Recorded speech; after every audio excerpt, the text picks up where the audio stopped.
How to change business account to personal account in Instagram. Hello everyone, welcome to this channel. I'm Emily and I'm here to help you out today. So without any delay, let's get started.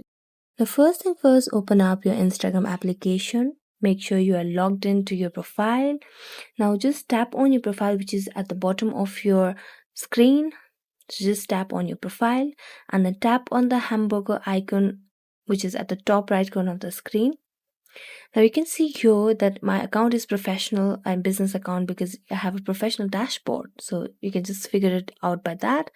Now in settings and activities, scroll down and you can see the option of created tools and controls.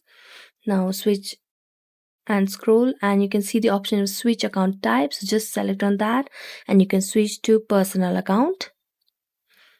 A little pop-up to make sure that you want to switch to personal account. So just select on switch to personal account and your account of business account will be converted into personal account. There you go.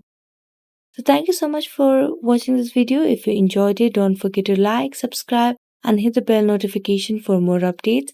That's it for today and see you next time.